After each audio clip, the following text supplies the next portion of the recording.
guys, I'm sorry I missed yesterday. I just slipped my mind. So I'm gonna read twice today to make up for it.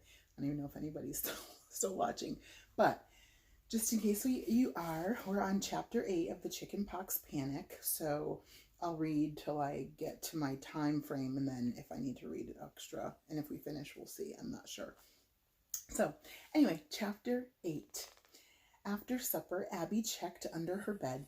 Good. The atlas was still there. Her sketch of South Korea marked the page. She stared at the map. Then she looked at the teddy bear calendar on the wall. Only 10 more days till Sean's birthday. Abby knelt beside her bed. She prayed, "Please, Lord, help me get some money for my brother's birthday party." The next day, Abby met Stacy in the lunchroom. They sat at a long table next to the wall. Abby leaned against the wall. "I have an idea, Stacy. Why don't you call your dad?" "I've been thinking about it," Stacy said. She dipped a spoon into her chocolate pudding. The girls next to them traded sticks of gum. "You could ask your dad to send some of your baby pictures," Abby suggested. "Great idea," Stacy said. "Maybe he knows something about your birth certificate," Abby said, smiling. She hoped her idea would help. "You're a good friend, Abby Hunter," Stacy said. Abby felt warm inside. "I'm going to call a meeting of the cul-de-sac kids," Stacy said. "When? Why?" "Tomorrow," said Stacy, "and don't ask so many questions." She had a sneaky smile. "What's up?" Abby asked. She could see it in her friend's face. "Wait and see," Stacy said. She went to dump her trash. On Friday, everyone showed up at Duncan's house. His real name was Edward Mifflin. He was a third-grade hotshot on the basketball court. Duncombe had the biggest basement in the cul-de-sac. That's where the kids liked to meet, in their socks. All the sneakers were lined up beside the stairs. Abby sat in a beanbag near the TV. She was president, but today, Stacy was in charge. The kids sat on the floor. Stacy told them what her puppy had done. "Abby didn't want me to get in trouble, so she used up all her money to replace the roast and the ice cream. Now she needs a loan from us for something very important." Carly wiggled. Her eyes danced. Abby could tell she was having a hard time keeping the birthday secret. Duncombe stood up. "Let's hear it for Abby. I'll loan her $3. Who will match it?"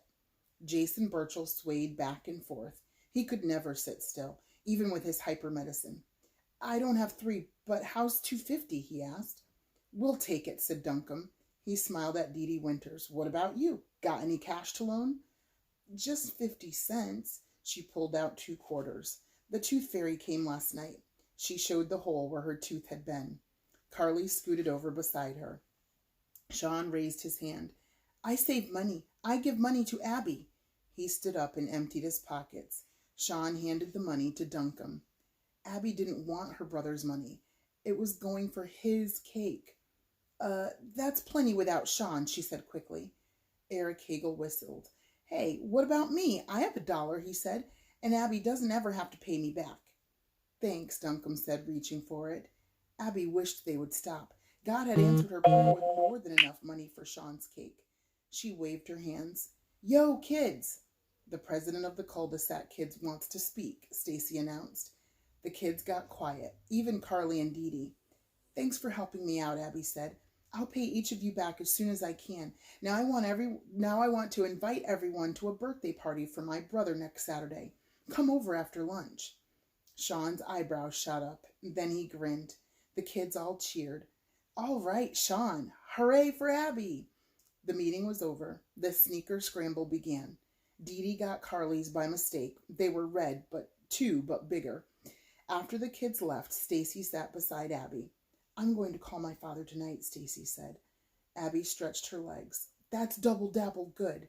Stacy smiled. "I think it's time to ask him a few questions." The girls got up and found their sneakers. Abby's were mismatched. One red, one blue. "Be sure and tell me what he says," Abby said. She put the money in her jeans pocket.